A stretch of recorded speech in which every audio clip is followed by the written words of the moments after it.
Bismillahirrahmanirrahim. Wassalatu wassalamu ala asrafil anbiya'i wal mursalin wa ala alihi wa sahbihi ajma'in. Amma ba'du. Allahumma salli ala Muhammad. Kami haturkan terima kasih sebesar-besarnya kepada narasumber kita pagi ini, Dr. Idkan Fahmi. Alhamdulillah beliau menyempatkan diri yang kesekian kali, Bapak dan Ibu, yang keempat kali kalau tidak salah beliau jadi narasumber di OAC. Dan alhamdulillah Bapak dan Ibu semuanya mudah-mudahan dalam keadaan sehat. Kita sudah berada kembali dalam ruangan singkat ini Bapak dan Ibu, hanya sekali 2 pekan. Mudah-mudahan ini menjadi salah satu wasilah bagi kita untuk menunjukkan ya bahwa kita memang mencintai ilmu.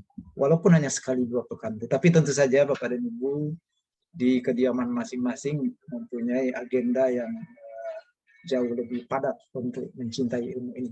Baik Bapak dan Ibu, untuk pagi ini OAC yang ke-56 kita segera akan bersama Dr. Idkan Fahmi. Namun sebelumnya kami persilakan Pak Dr. Amiruddin Saleh, Kepala P2SDM, untuk menyapa peserta. Silakan Pak Amir. Ya, terima kasih. Mohon maaf agak sedikit lambat karena kita ada kegiatan training of the trainer, pengembangan kurikulum perguruan tinggi di Jambi sampai tanggal 22. Jadi alhamdulillah sudah bisa bersama dengan Bapak Ibu sekalian. Assalamualaikum warahmatullahi wabarakatuh. Waalaikumsalam warahmatullahi wabarakatuh. Allahumma sholli ala Muhammad wa ala ali Muhammad. Rabbi shrih li sadri wa yaghfir li amri wahlul 'uqdatam min lisani yafqahu qauli. Amma ba'du. Salam sejahtera buat kita semua. Wabil khusus narasumber setia kita, Pak Ustadz Dr. Insinyur Idkan Fahmi, personalia tenaga ahli P2SDM. Saya lihat ada beberapa yang hadir. Juga ini Pak Sekretaris masih juga di Jambi beserta jajaran, sama Profesor Yoni Sumaryono. Selamat ya bekerja juga di situ. Yang kami hormati host kita yang selalu menyusun program-program OAC kita, Pak Dr. Yanefri, dan para hadirin yang dirahmati Allah Subhanahu wa Ta'ala. Syukur alhamdulillah rabbil alamin, acara kajian ilmiah program OAC seri ke-56 P2SDM ini tetap bisa berjalan, insya Allah dalam terlaksana dengan baik sesuai dengan harapan kita dan dalam keadaan sehat walafiat. Saya lihat wajah-wajahnya pada segar-segar semua nih. Bapak Ibu yang dirahmati Allah, kegiatan OAC kita ini adalah webinar P2SDM yang terus kita kembangkan, sudah memasuki tahun kedua akhir, nanti tahun ketiga gitu ya. Mudah-mudahan terus jalan, ini saling ingat mengingatkan dalam syiar Islam dan selalu konsisten. Dr. Yanefri ya, setiap Jumat 2 kali sebulan siaran rohani ini harus terus berjalan. Nah, saya melihat jumlah kehadiran juga cukup banyak nih, alhamdulillah ya, sudah pada join. Jika saya melihat ini muka-muka yang sangat loyalty setia dalam kegiatan ini. Saya tadi mendapat laporan dari Pak Dr. Yanefri bahwa kajian kita hari ini adalah apakah kamu mengira bahwa kamu akan masuk surga, padahal belum nyata bagi Allah orang-orang yang berjihad di antara kamu, dan belum nyata orang-orang yang sabar sebagai ukuran-ukuran tiket gratis dan bypass masuk surga. Sebagai Muslim tentu kita harus responsif menyikapi, membangun pola sikap, pemahaman, attitude, dan tindakan-tindakan ini. Supaya kita selalu ihdinas siratal mustaqim gitu ya, selalu diberikan petunjuk jalan lurus gitu. Supaya kita betul-betul selalu dalam hal keyakinan bahwa kita sudah berjihad, kita sudah sabar, kita sudah melakukan segala yang diperintahkan Allah sebagai amal ibadah kita. Dan untuk itu kita ingin semua pembicaraan-pembicaraan ini mulai dari awal dulu selalu berlandaskan Al-Quran dan hadis. Untuk itu kami mintakan kepada Al-Mukarram, Pak Dr. Ustadz kita, Idkan Fahmi, untuk menyampaikan petua-petua yang saya katakan tadi, berlandaskan Al-Quran dan hadis. Semoga Allah nanti mencurahkan kepada kita semua segala rahmat, taufik dan hidayahnya melalui majelis ilmu ini, sehingga para sahabat fillah yang hadir dan menyimak sharing ini memberikan maghfirah dan barokahnya. Dan saling nasihat-menasihat ini demi kebaikan kita bersama. Juga saya sebelum lupa ingin mengucapkan innalillahi wa inna ilaihi rajiun. Banyak keluarga-keluarga IPB sampai dengan hari ini sudah pada mendahului kita, termasuk kawan-kawan yang setia di sini, yaitu kepada keluarganya Ibu Dr. Evi, keluarganya Pak Rohmin Dahuri, bahwa Ibunda Evi ini, Ibu Haja Yusna binti Haji Nawi, telah meninggal dunia beberapa hari yang lalu. Semoga Allah ampuni seluruh dosa-dosa almarhumah dan menerima seluruh amal ibadah sehingga almarhum mendapat tempat yang terbaik di sisi Allah Subhanahu wa taala. Dan kepada Bu Evi, Pak Rohmin, sekeluarga yang ditinggalkan diberikan kekuatan, ketabahan, keikhlasan dan menerima ujian ini dengan berbesar hati, dan ini adalah maghfirah bagi Allah. Mari kita bersama membacakan Al-Fatihah. Bismillahirrahmanirrahim. Alhamdulillahirabbil alamin. Arrahmanirrahim. Maliki yaumiddin.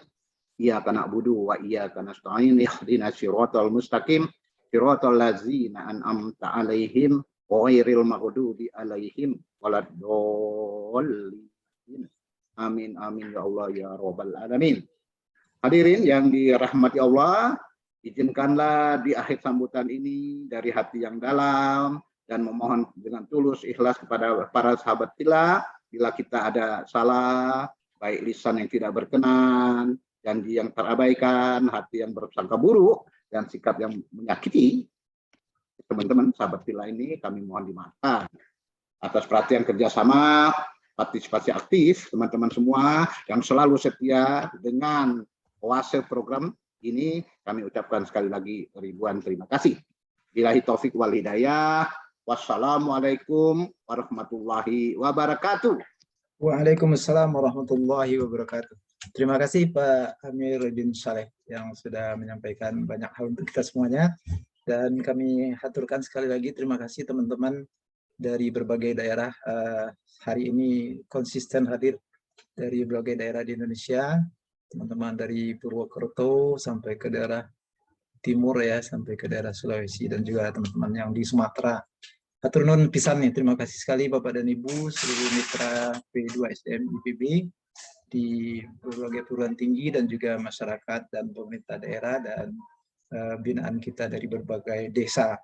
Bapak dan Ibu, insya Allah kita segera masuk ke materi utama pagi ini, dan kita persilakan kepada Ustadz Dr. Ikram Fahmi. Beliau adalah alumni IPB tentunya ya Bapak dan Ibu, ngajar di IPB, dosen di IPB, dan sempat melanjutkan kuliah juga di Australia. Beliau mendalami Fakultas Ekonomi Pertanian dan menjadi wakil dekan bidang akademik kemahasiswaan Sekolah Bisnis. Kemudian beliau juga menjabat selaku Ketua Perhimpunan Ekonomi Pertanian Indonesia untuk Komisariat Bogor. Bapak dan Ibu, banyak amanah untuk beliau, tapi alhamdulillah di sela-sela kesibukan saya kontak beliau jarang mengatakan tidak bisa. Terima kasih Bang Fahmi, ini kakak kelas kami yang semangat beliau sejak kuliah ini dekat-dekat dengan Masjid Al-Ghifari, luar biasa. Alhamdulillah sampai hari ini beliau masih bisa sharing ilmu bersama kita, dan topiknya sangat penting bagi kita hari ini Bapak dan Ibu. Jadi tidak mungkin ya surga itu bisa didapatkan begitu saja, nggak mungkin ya. Pasti harus ada sesuatu korbanan yang luar biasa di situ. Baik, silakan Pak Ustadz Ikram.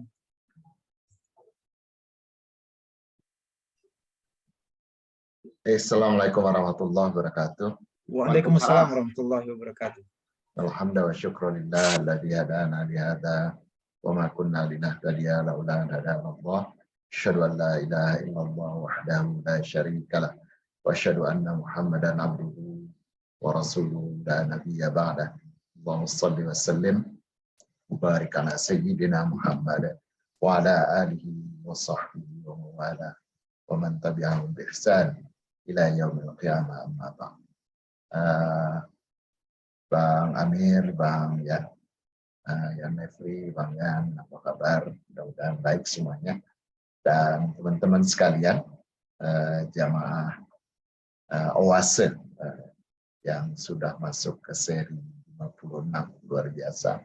istiqomah, konsisten menghadiri salah satu taman surga, kata Rasulullah. Mudah-mudahan sering-seringnya kita wisata ke taman surga ini jadi proses healing bagi kita ya, dari mungkin keruwetan, stres, berbagai masalah yang kita hadapi dalam hidup kita sehari-hari.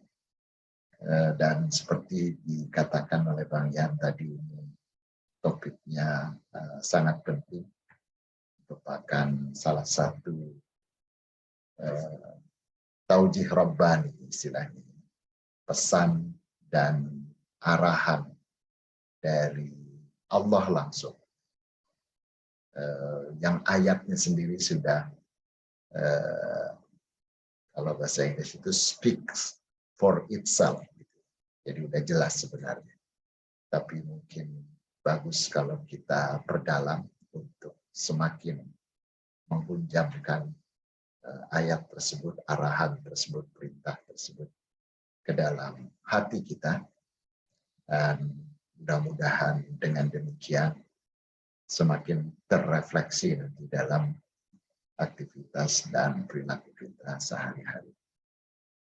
Teman-teman sekalian, puja dan puji serta syukur kita kehadirat Allah Subhanahu wa Ta'ala. Juga salawat dan salam kepada junjungan kita, teladan kita, dan kekasih kita Rasulullah Sallallahu Alaihi Wasallam, yang merupakan contoh terbaik dari ayat yang kita akan bahas hari ini. Secara mohon izin saya share screen. Jadi ayat yang kita bahas pada hari ini adalah surah Ali Imran, surah yang ketiga di dalam Al-Quran, ayat 142. Jadi ayat ini pendek sebenarnya dan mudah sekali menghafalnya. Kebetulan ayat yang saya senang sekali dari dulu, sudah sering saya gunakan dan jadi selalu terhafal gitu ya di dalam benak. Bunyinya auzubillahi minasyaitonir rajim. Am hasibtum an tadkhulul jannah walamma ya'lamillahu alladhina jahadu minkum wa ya'lamas sabirin. Apakah kamu mengira bahwasanya kamu semua akan masuk surga? Walamma ya'lamillahu alladhina jahadu minkum, padahal belum terlihat buktinya di mata Allah Subhanahu wa Ta'ala siapa saja di antara kalian yang mampu berjihad, wa ya'lamas sabirin, dan mampu serta terbukti bersabar. Itu kira-kira arti dari ayat yang menjadi judul dari topik hari ini. Teman-teman sekalian, ayat ini saya ringkas. Kalau tadi arti ayat saya taruh di dalam judul kepanjangan, jadi ringkasnya ya jihad, sabar, dan surga. Ya, isinya itu. Kita akan coba lihat satu persatu makna dari ayat itu dan apa implikasinya bagi kehidupan kita semua. Pertama begini, ayat itu secara eksplisit menyatakan bahwa am hasibtum gitu ya. Apakah kamu mengira? Pertanyaan ini penting, semacam cambuk bagi kita, karena tidak jarang kita itu orangnya geeran, sehingga mudah menggampangkan juga gitu ya. Kan saya sudah beriman, sudah bersyahadat, maka surga di tangan, gitu ya, seolah-olah begitu. Nah, ini sama saja kalau saya analogikan, misalnya ada orang pintar, terlihat dan kelihatan dari bicaranya, dari segala macam, pintar. Lalu datang ke IPB dan ke sekolah bisnis, apalagi misalnya datang ke saya, gitu ya. Lalu bilang, Pak, saya ini pebisnis, gitu ya, dan saya ini dikenal orang pinter, gitu ya. Waktu dulu di sekolah juga dapat nilai baik, gitu ya. Tolong dong Pak, saya dikasih gelar sarjana bisnis. Itu masih mending. Atau kasih gelar MM, Magister. Atau lebih hebat lagi, tolong dong Pak, saya dikasih gelar doktor manajemen bisnis. Ya. Nah, tentu saja kalau saya ditanya seperti itu, saya bilang, boleh, silahkan saja. Saya akan dengan senang hati memberikan gelar-gelar itu. Syaratnya daftar dulu, dengan istilahnya. Oke, daftar. Itulah syahadat kita. Ya. Asyhadu an la ilaha illallah wa asyhadu anna Muhammadar Rasulullah. Daftar dulu jadi orang beriman. Daftar dulu jadi orang Islam, gitu ya. Oke, syarat itu. Udah, pasti dapat gelar. Ya belum juga kan, gitu ya. Buktikan dulu. Mau ikut aturan, mau ikut kuliah. Kalau di IPB itu kurang dari 80% diskualifikasi, gitu ya. Kalau absennya kurang dari 80%. Dan bersedia ikut ujian dalam setiap mata kuliah itu, dan membuktikan diri bahwa dia lulus ujian.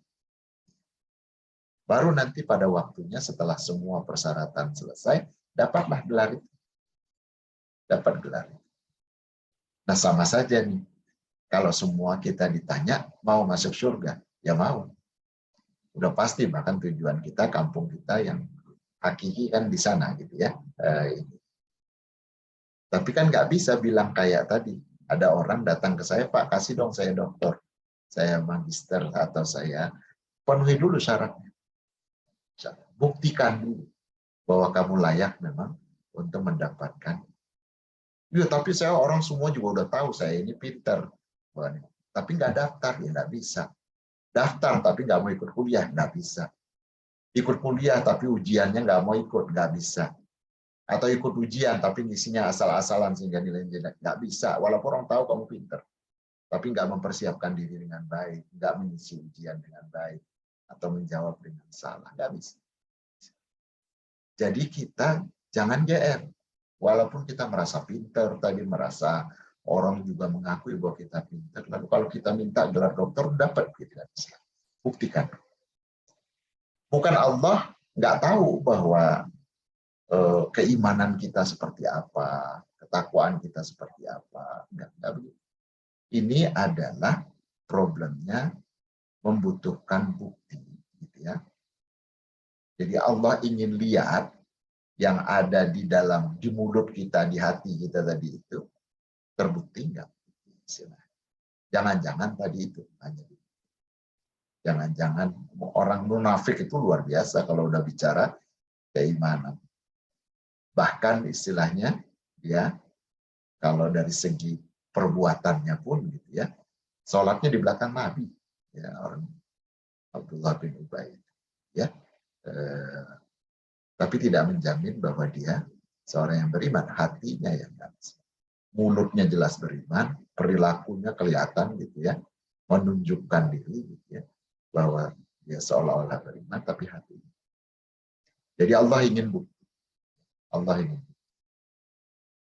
Saya walaupun udah tahu Bang Yan itu udah doktor, tapi mau dapat gelar MM ya tetap harus masuk MM, ikut ujiannya dan tunjukkan bahwa memang bisa. Jadi hal-hal seperti itu. Nah, kata-kata am hasibtum itu secara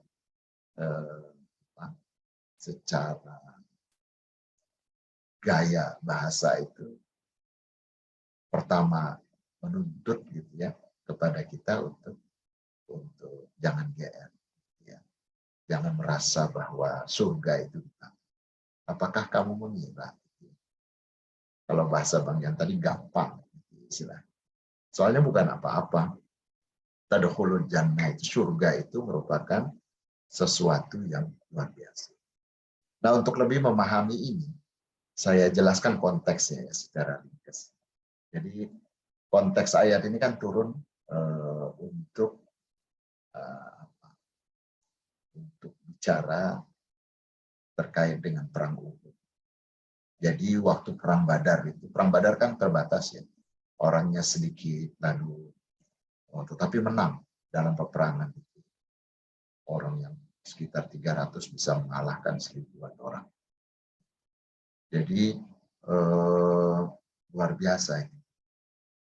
Tapi banyak sahabat yang nggak ikut dalam perang itu karena memang cuma sedikit. Waktu itu nggak rencana perang juga kan, perang Badar itu kan hanya mencegat kafilah dagang.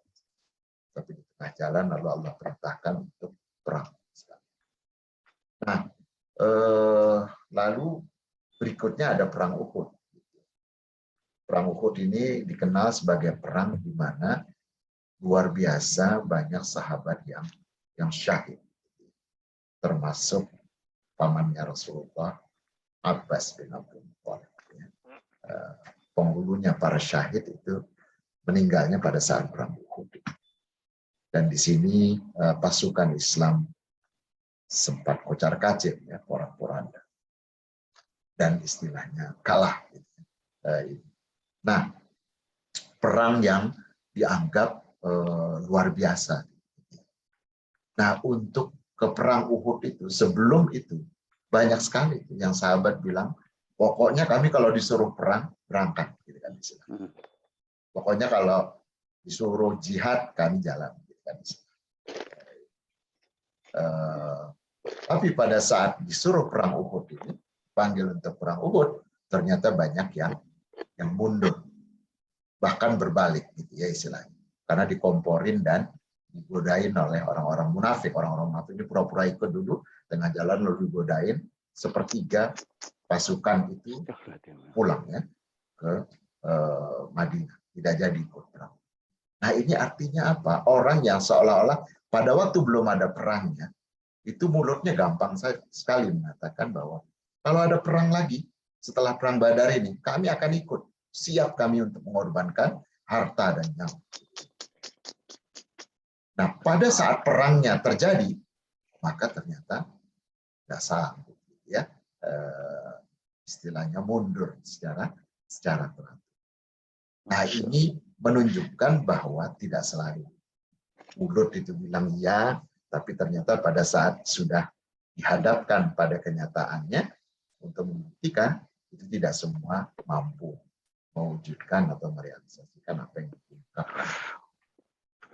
Nah, Allah menuntut bukti untuk mendapatkan, bayangkan sehebat surga itu ya. Kan kalau kita bayangkan kita untuk sampai di level ini gitu ya, mungkin tadi Bang Yan itu, Bang Amir itu untuk doktornya sampai profesornya gitu ya, kuliahnya sekolahnya lama itu, kerjanya luar biasa keras gitu ya istilahnya, untuk bisa mendapatkan. Dan itu pun kita belum tentu merasakan itu sudah levelnya seperti surga. Surga itu adalah sesuatu yang memang tidak bisa kita bayangkan. Atau apa yang kita bisa bayangkan, maka surga itu lebih hebat lagi dari itu. Gitu ya. Itu luar biasa, surga itu. Nah, masa untuk yang mendapatkan lebih hebat dari yang sudah pernah kita alami sekarang ini. Dan untuk mendapatkan kita yang seperti sekarang ini, kita aja udah kerja keras, jungkir balik, rasanya kalau disuruh mengulangi, mikir-mikir gitu ya, untuk melakukannya lagi gitu ya. Untuk surga yang lebih hebat dari itu, dapatnya cuma santai-santai aja gitu ya. Melalui cara yang istilahnya tidak harus jungkir balik. Nah itu nggak logis gitu ya, nggak logis. Jadi Allah tuntut nggak cukup hanya sekedar mengatakan saya siap ya Allah untuk berkorban, saya siap ya Allah untuk berjihad, saya siap ya Allah untuk sabar. Ya. Maka kalau itu hanya cuma omongan itu tidak cukup, perlu dibuktikan. Ya. Dan memang pembuktian itulah yang menuntut, gitu ya. Pembuktian itulah yang menuntut kerja keras. Kalau cuma ngomong doang, talk is cheap, istilahnya ya, gampang kalau soal ngomong. Tapi pada saat dibuktikan, dituntut bukti, di situ kalau dalam bahasa marketing itu moment of the truth, ya, di situ akan terlihat omongannya benar atau cuma di bibir saja. Nah, untuk pada ayat ini sebenarnya banyak yang lain saja, tapi ini berulang nih, jihad dan sabar itu berulang sekitar 90-an kali kata-katanya dalam ayat Al-Quran. Jihad itu sekitar 40-an kali. Ya. Ini merupakan dua ibadah, dua aktivitas yang dituntut oleh Allah sebagai bukti. Dan memang dua hal yang tidak gampang untuk membuktikannya. Kenapa? Karena surga itu adalah sesuatu yang hebat. Udah pasti kalau udah Allah tuntut buktinya, pasti sesuatu yang tidak gampang juga, gitu ya. Pasti sesuatu yang membutuhkan kerja keras. Coba kita buktikan kenapa ini sesuatu yang tidak gampang. Pertama, surga. Ini tadi udah kita katakan sesuatu yang luar biasa. Tidak bisa kita bayangkan sebelum.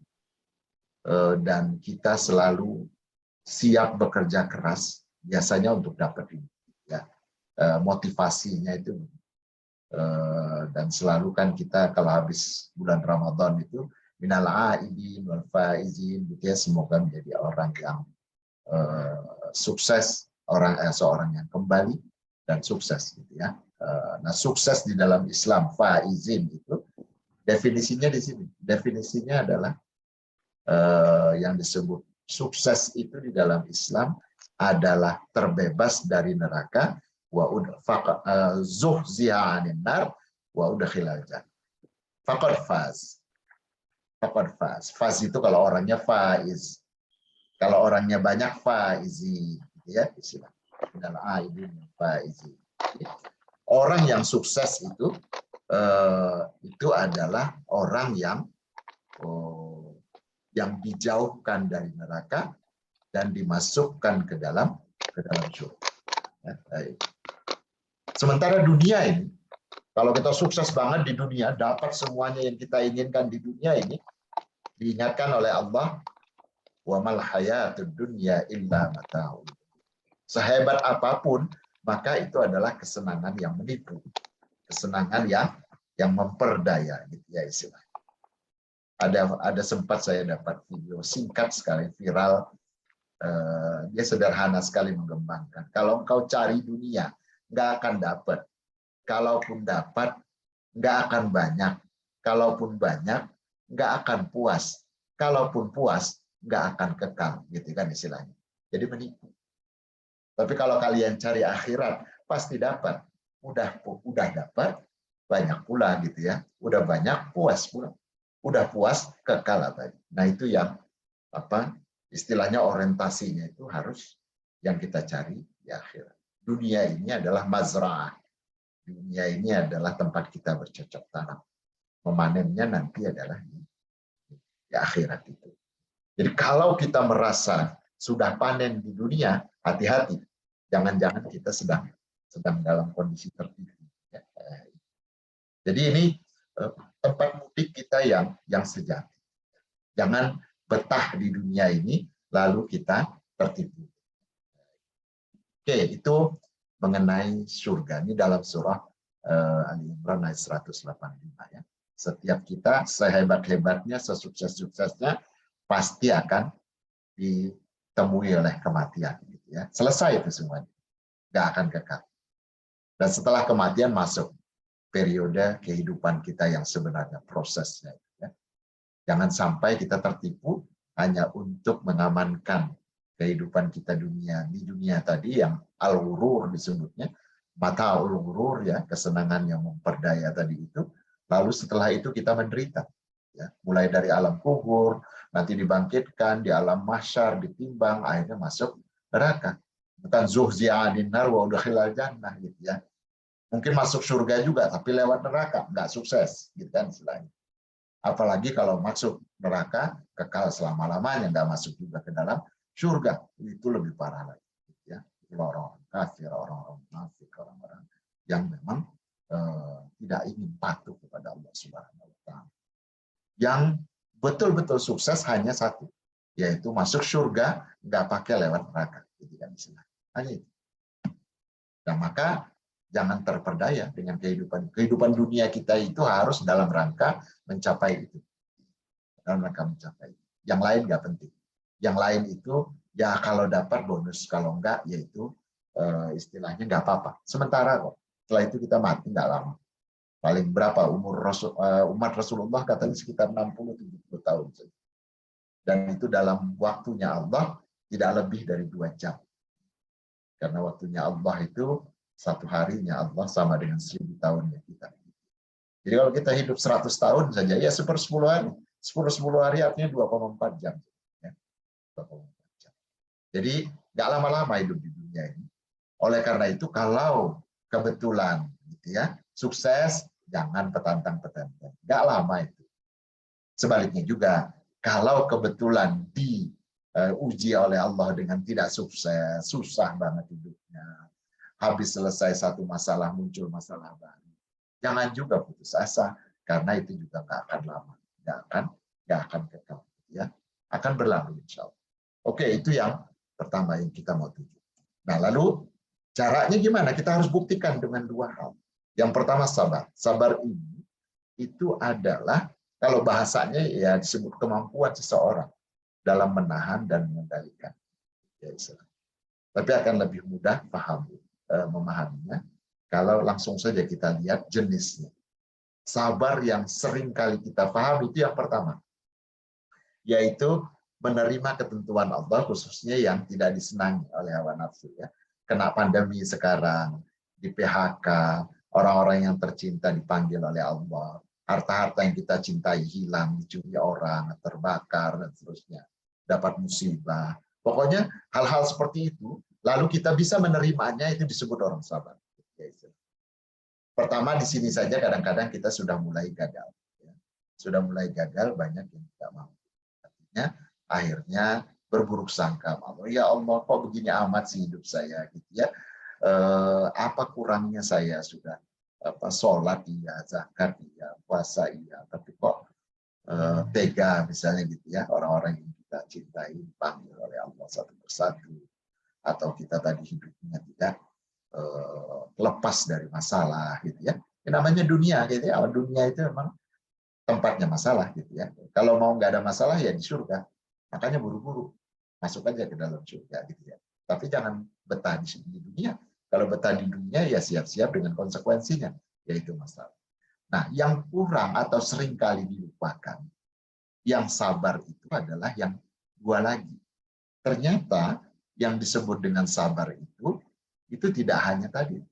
Bahkan sebagian ulama mengatakan itu justru level yang paling rendah. Level yang lebih tinggi ada 2 lagi. Sabar itu adalah kemampuan kita beristiqomah dalam ketaatan kepada Allah. Itu lebih berat. Ya. Terus rutin kita dalam melakukan sesuatu gitu ya. Nggak capek. Kalaupun capek tetap dipaksakan gitu ya. Karena kadang-kadang ada jenuhnya, ada lelahnya, ada malesnya gitu ya, dalam melakukan ketaatan kepada Allah. Ketaatan kepada Allah itu macam-macam ya. Melaksanakan segala macam perintahnya Allah itu adalah ketaatan. Gitu ya. Sholat malam itu nggak gampang gitu ya. Kalaupun sudah bisa kita lakukan, untuk rutinnya nggak gampang. Kalaupun kita lakukan rutin, untuk khusyuknya makin susah lagi gitu ya. Tapi terus dia lakukan istiqomah. Ya berat. Istiqomah, namanya istiqomah ya memang berat. Rutin, konsisten, persisten, terus gitu ya. Emang berat. Kalau ringan tuh namanya istirahat, gitu kan istilahnya ya. Kalau berat tuh ya, kalau istiqomah ya berat. Kalau ringan istirahat. Jadi tapi itulah yang disebut sabar. Ya. Orang yang sabar itu orang terus istiqomah. Yang berikutnya adalah ini yang tidak kalah berat. Itu terus konsisten menahan diri dari berbuat maksiat kepada Allah, terlepas sehebat apapun godaan dari orang lain, dari setan, dari mana-mana, untuk kita melakukan itu, untuk melanggar perintah Allah. Gitu ya istilahnya. Kita tetap menahan diri untuk tidak sampai melakukan. Itu orang sabar. Jadi sabar itu 3 itu. Bukan baru seolah-olah sabar itu berlaku konsepnya kalau kita dapat musibah saja. Itu salah satu saja. Tapi pada dasarnya semua kehidupan kita itu harus dalam posisi sabar terus. Kalau lagi melakukan kebaikan, sabar untuk terus melakukannya. Jangan angin-anginan gitu ya. Kalau kita ini menahan diri dari berbuat maksiat, terus sabar untuk tidak sampai tergoda. Ya. Nah, hikmahnya macam-macam. Nanti bisa dibaca sendiri ya. Oh, sabar itu luar biasa. Ya bayangin aja, sabar itu adalah imbalannya surga soalnya, gitu ya. Kalau imbalannya surga pasti merupakan amalan yang luar biasa nilainya, gitu ya. Jadi nanti bisa dilihat bagaimana orang sabar itulah yang dijadikan pemimpin. Orang sabar itu mendapatkan pahala yang besar. Bahkan sabar itu pahala yang tidak ada hitung-hitungan. Gitu ya. Kan berbuat kebaikan itu diganjar 10 kali. Kalau bersedekah itu sampai 700 kali gitu ya. Ada hitung-hitungannya sampai sekian kali. Tapi khusus sabar itu bighairi hisab. Tidak ada hitung-hitungan. Makanya puasa itu tidak ada as-saumu li wa ana ajzi. Puasa itu kan melatih kesabaran. Ya. Jadi itu merupakan luar biasa pahala. Kemudian Allah membersamai. Oh, ini yang luar biasa sekali gitu ya. Siapa yang tidak senang dibersamai selalu oleh Allah Subhanahu wa taala. Di dunia ini kadang-kadang kalau kita punya backing gitu ya istilahnya ya, dalam hidup kita punya backing militer, bintang 4 segala macam, wow itu rasanya apalagi presiden atau menteri atau siapalah orang-orang hebat, wow itu kita rasanya hidupnya udah kayak aman aja tuh gitu ya, mau ngapain aja gitu ya.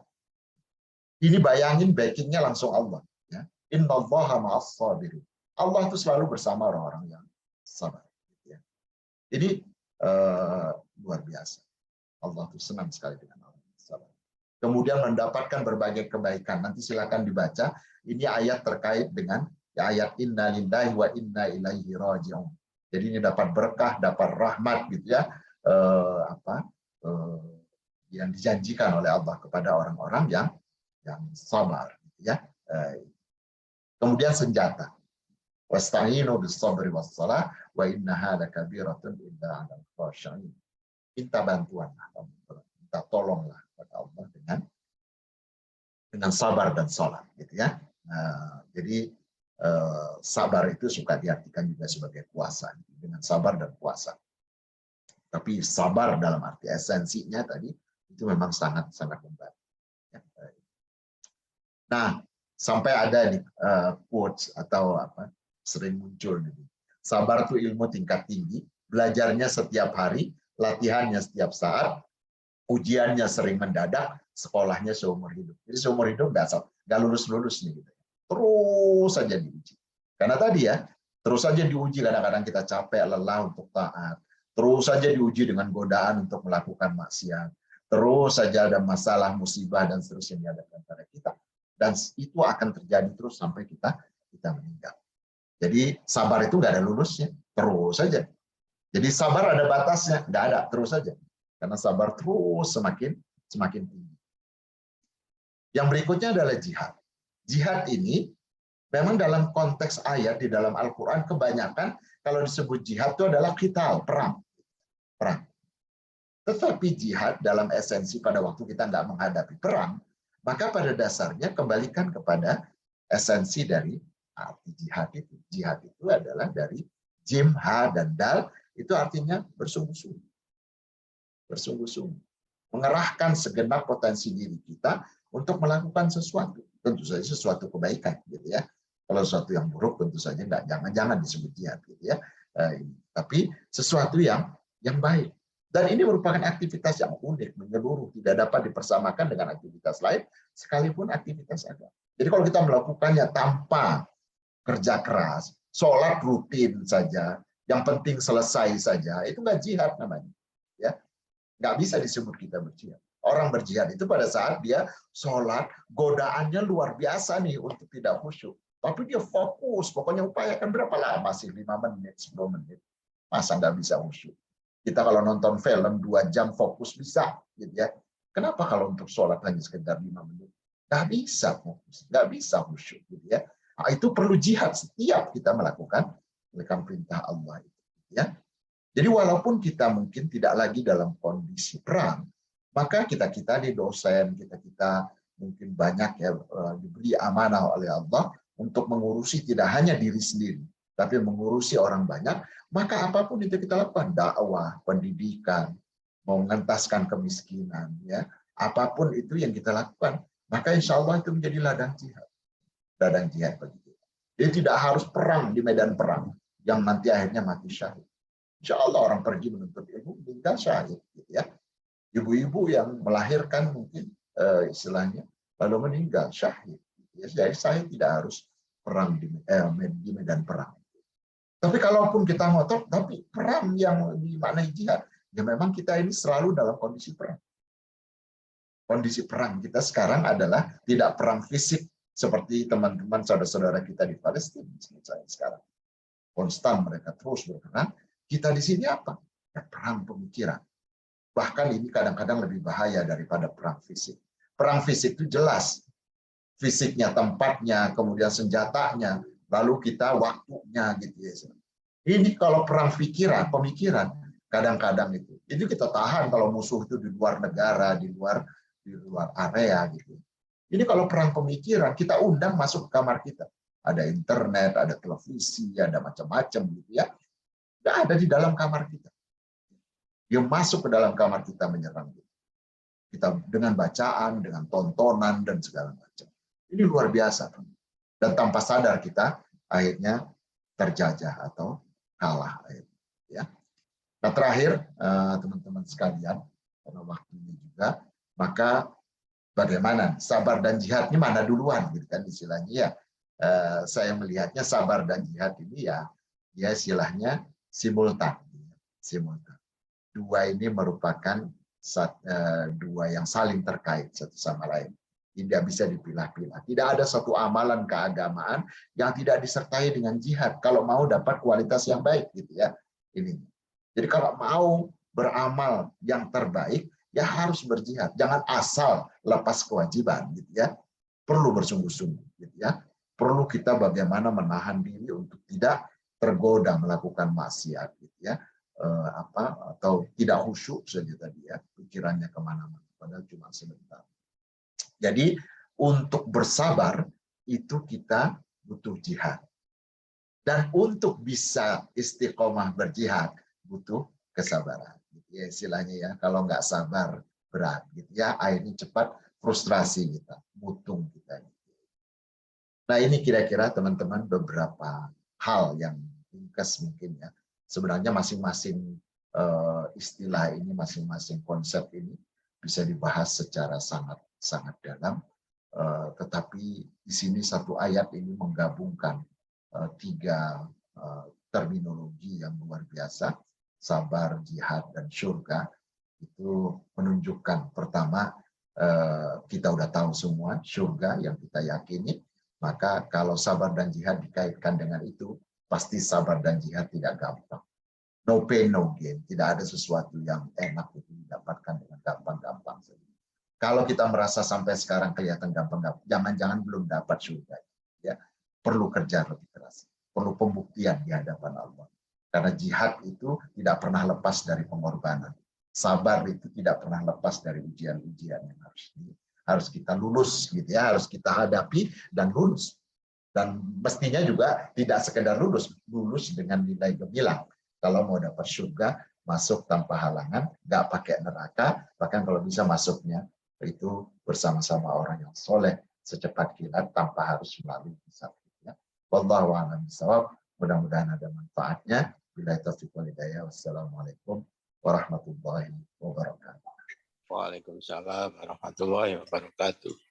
Tidak terasa Bapak dan Ibu, waktu kita ternyata tinggal 8 menit lagi. Ya, Uraian beliau sangat mengena ya, sabar dan jihad. Jadi 2 poin ini ternyata itu adalah tiket yang sangat mahal yang tadi beliau ceritakan. Bapak dan Ibu ya, pasti punya pengalaman semua ini tentang jihad dan sabar ini.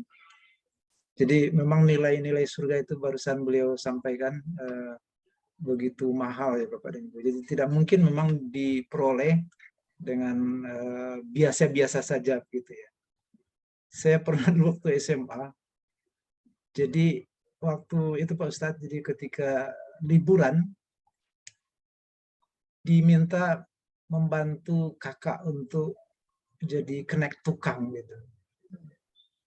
Kemudian satu hari saya dikasih, kalau saya tidak salah, Rp4.000 saat itu. Itu lebih kurang 10 liter BBM saat itu bisa dengan Rp4.000 itu. Jadi kalau sekarang ya mungkin sekitar 50.000 gitu ya. Dan itu merasa begitu senang saya mendapatkan begitu ya dari beliau. Jarang dapat begitu, jarang dapat dikasih jajan segitu, jarang banget ya oleh kakak gitu ya. Jadi ini satu hal yang membuktikan ya, satu contoh yang ringan saja, bahwa memang sesuatu itu memang setelah kita melakukan yang terbaik, baru dapat sesuatu yang baik juga rupanya begitu. Jadi luar biasa apa yang diuraikan oleh Ustadz Irkan Fahmi barusan. Tidak mudah tentunya untuk mendapatkan surga itu.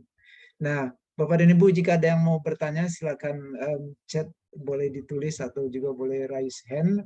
Cuman waktunya hanya singkat ya, mungkin kalau raise hand hanya 1 orang bisa kita akomodir pertanyaannya. Sementara itu ada satu titipan pertanyaan nih Ustadz dari teman kita. Apakah dalam konteks profesi masing-masing, jadi kalau kita sudah baik dalam bekerja, misalnya tidak terlambat masuknya, kemudian absennya benar, kemudian sudah hadir dengan sebagaimana seharusnya, sudah bekerja, apakah itu sudah dianggap sabar Ustaz? Dan apakah itu sudah bisa dikategorikan sebagai bagian dari untuk menuju surga itu? Nah, ini pertanyaannya. Ustaz, silakan Ustaz. ya. Pertama begini. Jadi surga itu sekali lagi luar biasa sekali. Cuma untuk bisa masuk ke dalam surga itu nanti orang macam-macam. Orang yang tadi bisa masuk surga tanpa hisab, dijamin dia masuk surga, ya.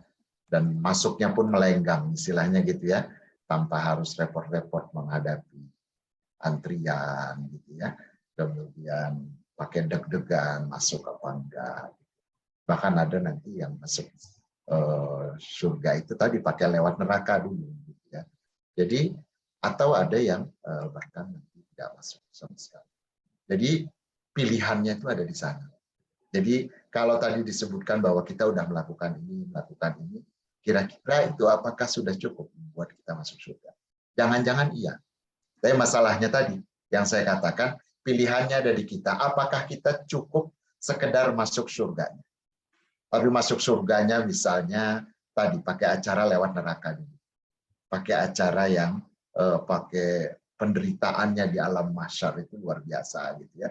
Sementara ada kelompok yang dilindungi oleh Allah. Dalam kondisi orang kebingungan, dia santai.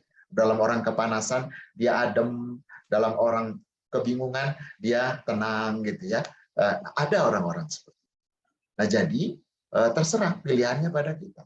Kalau tadi hanya sekedar memenuhi kewajiban saja, ya tadi jangan-jangan kerjanya nggak sekeras yang seharusnya. Jadi kalau mau dilihat levelnya, ya kalau mau surga yang luar biasa baik, ya pasti level kerja kerasnya juga lebih tinggi. Level pengorbanannya juga lebih hebat gitu ya istilahnya. Kalau misalnya kalau yang namanya surga tadi masuk enak gitu ya, dijamin dan seterusnya, levelnya adalah kayak Abu Bakar yang siap mengorbankan seluruh hartanya untuk di jalan Allah, sementara kita sedekah sedikit saja diminta pelitnya luar biasa, ngeluarkan 2,5% aja pakai perhitungan, ya jangan-jangan ya pasti levelnya nggak bisa kayak Abu Bakar kan gitu ya istilahnya. Atau misalnya yang tadi itu, kita hanya mampu sabarnya itu, ya kalau kena musibah sih alhamdulillah Ustaz, saya bisalah sabar. Tapi tadi, untuk melaksanakan perintah Allah nggak konsisten, maksiat terus jalan gitu ya. Ya itu kan sabarnya masih compang-camping tuh. Bagaimana mau dapat surga? Kalau surganya masih sabarnya, padahal dipersyaratkan Allah ingin lihat dulu bukti kamu mampu sabar nggak. Dan sabar tadi bukan hanya menghadapi musibah kan, musibah macam-macam. Ada pertanyaan juga tuh di chat saya lihat, gimana Pak Ustadz kalau orangnya hidupnya mulus-mulus saja, mulus itu cobaan, mulus itu adalah kita mampu nggak mensyukurinya dengan baik. Jadi itu semacam beda kalau dalam ujian itu. Kalau dalam ujian itu antara mulus dengan musibah gitu ya, hidupnya sukses dan segala macam dengan musibah terus, itu cuma beda soal. Jadi kalau saya nguji mahasiswa saya supaya mereka tidak menyontek satu sama lain, itu saya kasih soalnya beda-beda satu sama lain. Saya kasih waktu, saya kasih soal berbeda, silakan kerjakan. Tapi levelnya sama. Kalau dia lulus itu lulus mata kuliah itu. Cuma soalnya beda. Nah itu soal dalam hidup kita juga sama. Ada soalnya berupa dikasih musibah. Ada soalnya dikasih berupa kesuksesan. Lolos nggak? Kalau dikasih kesuksesan lalu dia petantang-petenteng makin jauh dari Allah, nggak lulus dia. Salah kunci jawabannya itu. Kunci jawaban kalau sukses, syukur. Kunci jawaban kalau musibah, sabar. Gitu kan istilahnya. Tapi sama-sama dua-duanya ujian. Ya. Dan itu berat. Semakin berat, semakin juga ya kita kan kalau makin tinggi sekolahnya, ya makin berat ujiannya. Ujian yang paling berat dihadapi oleh manusia itu adalah ujian yang dihadapi oleh para nabi. Kenapa? Nabi orang paling soleh soalnya, gitu ya. Kapasitasnya paling tinggi dalam menghadapi ujian. Gitu ya. Jadi ujian itu sebenarnya teman-teman sekalian yang paling tinggi itu pasti ujian kalau di kuliah itu ya ujian doktor paling berat, gitu ya istilahnya. Tapi kenapa orang yang dokter, misalnya kadang-kadang dia merasa rasanya dulu waktu ujian paling berat waktu di SD deh. Bukan ujiannya yang berat. Kalau dokter ngerjain ujian SD pasti gampang banget. Cuma bedanya waktu di SD kapasitas kita masih kecil untuk melakukan ujian. Waktu dokter mungkin sebenarnya ujiannya lebih berat, tapi kerasa lebih ringan karena kapasitas kita menghadapi ujian udah jauh lebih tinggi. Makanya kita merasa lebih ringan. Jadi tingkatkanlah kapasitas kita menerima ujian. Baik sukses maupun musibah. Itu mungkin ya. Jadi lihat saja, ukur saja seberapa berat sih kita melakukannya. Kalau masih ringan-ringan saja, ada dua kemungkinan. Ya kemungkinan kita jangan-jangan belum lulus tuh. Atau yang kedua, mudah-mudahan itu ya kapasitas kita menghadapi ujian sudah semakin baik. Mudah-mudahan yang kedua ini. Dan itu artinya kita terus-menerus berlatih menghadapi berbagai ujian dan mudah-mudahan lulus. Iya, baik Ustadz. Ini beberapa pertanyaan di chat sepertinya senada ya yang disampaikan oleh Ibu Arum, oleh Ibu Fit, Ibu Min barusan sudah direspon oleh Ustadz. Sepertinya sih mirip memang pertanyaannya tentang ujian yang diperoleh baik dari munculnya dari orang lain ataupun kondisi kita sendiri muncul dari orang lain, mungkin ada yang tidak suka dengan kita begitu, kemudian menzolimi dan lain sebagainya, dan juga datangnya ada yang dari Allah, misalkan tidak diberi keturunan. Saya kira apa yang ditanyakan di grup itu barusan sudah direspon oleh Pak Ustadz Idkan. Oleh karena itu mungkin kesempatan terakhir karena waktu tinggal beberapa menit lagi. Silakan Pak Krismanto, pertanyaan langsung ya, satu orang ini masih ada waktu kira-kira 3 menit. Silakan Pak Kris. Assalamualaikum warahmatullahi wabarakatuh. Waalaikumsalam. Kaitannya dengan apa yang disampaikan oleh Ustadz Idan, jadi mengenai kesabaran, jihad, dan surga. Kaitannya juga dengan apa yang Allah sampaikan dalam surat Yusuf yang ke-12 ya, surat yang ke-12 kalau nggak salah, di ayat yang ke-87 Ustadz ya. Artinya dalam Al-Imran yang disampaikan tadi itu adalah suatu hal kita khauf dan roja ya, artinya kita ada kekhawatiran juga ada harapan. Tapi dalam surat Yusuf yang 87 ini kita juga istilahnya suatu ayat optimisme ya, jadi kita ini harus tidak harusnya tidak putus asa dengan rahmat Allah. Artinya kaitannya kan kita ada kekhawatiran, ada ketakutan, tapi kita juga ada optimisme atas apa yang disampaikan ayat-ayat dalam Al-Quran di surat Yusuf yang ke-87 itu. Mungkin itu aja sebatas ini untuk apakah ini sebagai masukan atau tanggapan. Jazakallah Ustaz Ilham atas jawaban. Baik, silakan langsung Ustaz. Saya kira ya betul. Jadi Allah itu tidak pernah memberikan ujian itu melebihi kapasitas kita.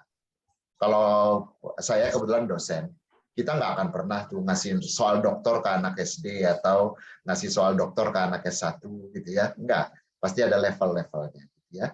Dan Allah lihat dulu, kita lulus nggak tadi S1, baru dikasih ujian yang lebih berat lagi untuk bisa masuk S2 dan seterusnya, dan lulus S2. Jadi insya Allah, kalau Allah memberikan ujian kepada kita, pasti Allah berikan sesuai dengan kemampuan kita. Gitu ya, istilahnya. Jadi tetap optimis, apapun itu. Bahkan kalau tadi sih saya mengatakan, separah-parahnya kita, semenderita-menderita kita, itu cuma sebentar kok, dunia ini nggak lama. Gitu ya. Pasti akan berlalu. Asal setelah itu sukses gitu ya. Jangan di dunianya ini kita parah, setelah itu frustrasi tadi itu putus asa dari rahmat Allah, yaitu nanti menderita dunia, menderita akhirat gitu ya. Kita ingin sebenarnya akhirat kita aman.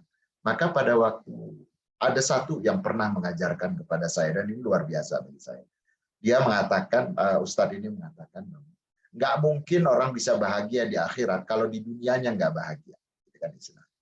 Jadi untuk syarat bisa bahagia di akhirat, di dunianya harus bahagia. Bukan harus kaya, bukan harus ini. Cuma orang yang di dunianya bisa menerima, gitu ya, apapun yang ditetapkan oleh Allah, maka dia akan bahagia, gitu ya istilahnya. Tidak harus banyak, kekurangan pun. Orang qanaah itu kan dengan orang zuhud itu kan luar biasa. Itu orang yang tidak punya kelebihan istilahnya ya, tidak hidupnya lebih sukses mulus-mulus saja enggak, tapi dia menerima kekurangan itu dengan hati bahagia.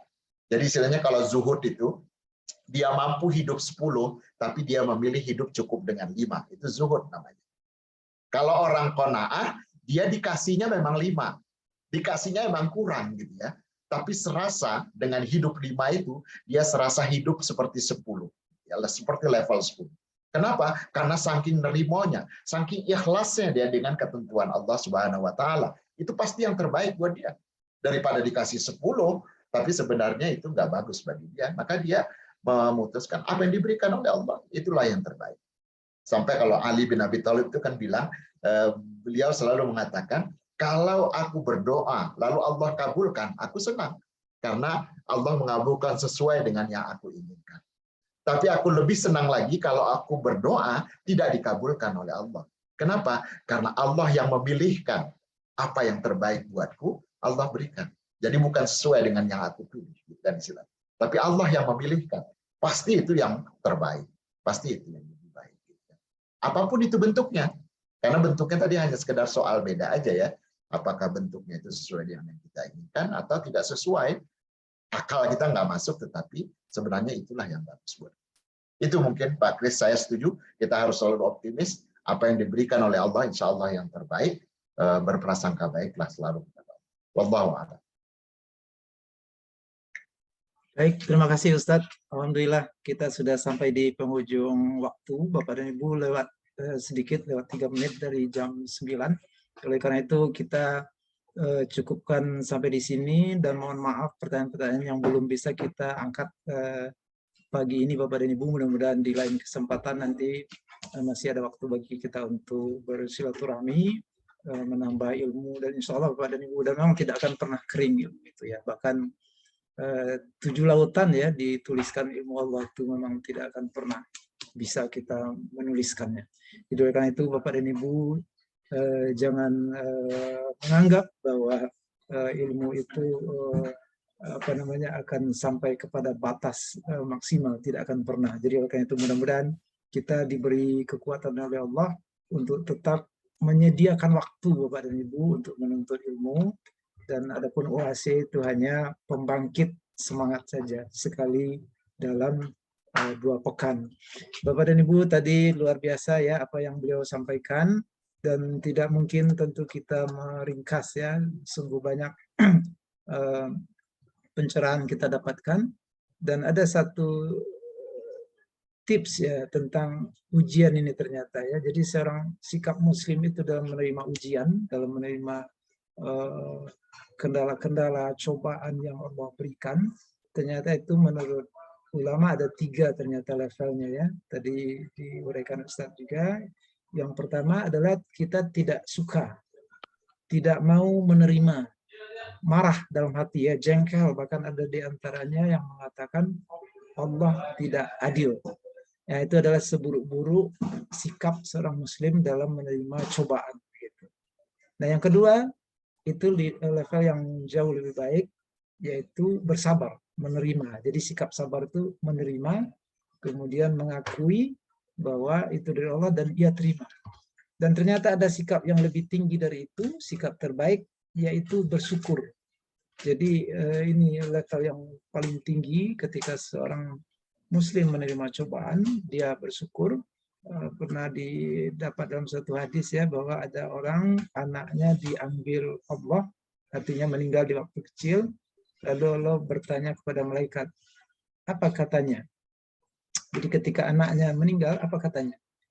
Lalu ternyata dia bersyukur dan beristirja. Dia mengatakan inna lillahi wa inna ilaihi raji'un. Lalu kata Allah, berilah ia sebuah rumah di surga. Jadi luar biasa memang Bapak dan Ibu, sabar ini dengan tingkat tertinggi kita bersyukur menerima cobaan itu, ternyata itu adalah sikap terbaik seorang muslim. Bagaimana caranya? Nah, tentu saja sangat sulit Bapak dan Ibu. Mudah-mudahan dalam berbagai kesempatan keilmuan majelis ilmu Bapak dan Ibu akan bisa memperolehnya, bagaimana itu supaya sabar yang diuraikan tadi itu menjadi style kita, gaya hidup seorang muslim, sabar tingkat tinggi. Nah, mudah-mudahan kita mencapai hal itu Bapak dan Ibu semua. Baik, itu saja mungkin untuk pagi ini. Kami aturkan terima kasih sekali lagi kepada Ustadz Irfan Fahmi. Alhamdulillah ya, tidak cukup memang ya waktu untuk mendengarkan ilmu ini. Namun insya Allah kita bertemu kembali 2 pekan kemudian Bapak dan Ibu.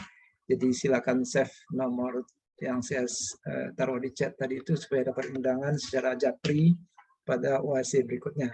Dan kita berikan penghargaan kepada Pak Ustadz kita. Silakan Pak Amir sekaligus menutup pertemuan. Silakan Pak. Terima kasih Pak Ian. Masukan-masukan tadi menjadi catatan Pak Ian. Kemudian pertanyaan-pertanyaan kawan-kawan tadi juga menjadi PR kita. Karena setiap tulisan ini akan kita bukukan begitu ya, seperti tahun lalu. Kepada Pak Ustadz Fahmi, terima kasih banyak.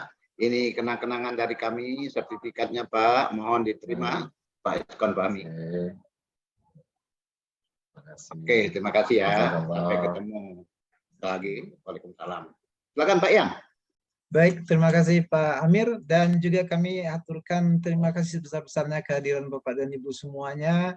Juga terima kasih yang khusus ini buat teman-teman kita, Ibu Arum, Pak Heru, Bu Pit, Pak Krismanto, Ibu Vigo Selvi, Pak Gali, Bu Sitiawati yang menulis di chat, tapi sebagian tidak sempat kita respon karena waktu yang tidak memungkinkan.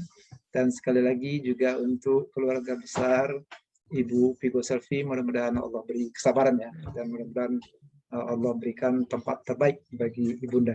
Kita tutup pertemuan kita. Subhanakallahumma wa bihamdika, la ilaha illa anta, Assalamualaikum warahmatullahi wabarakatuh. Waalaikumsalam warahmatullahi wabarakatuh. Terima kasih Pak Ustadz. Sama-sama. Terima kasih Pak Hamid, Pak Yan. Terima kasih Pak Ustadz, teman-teman semuanya. Ya, terima kasih atas doanya Ya, buat terima kasih Bu Eti. almarhumah Mama dan semuanya. Amin. Terima kasih Bu Izin Eti. keluar ya Pak. Ibu. izin pamit. Waalaikumsalam warahmatullahi wabarakatuh. Assalamualaikum. Waalaikumsalam. Waalaikumsalam warahmatullahi wabarakatuh.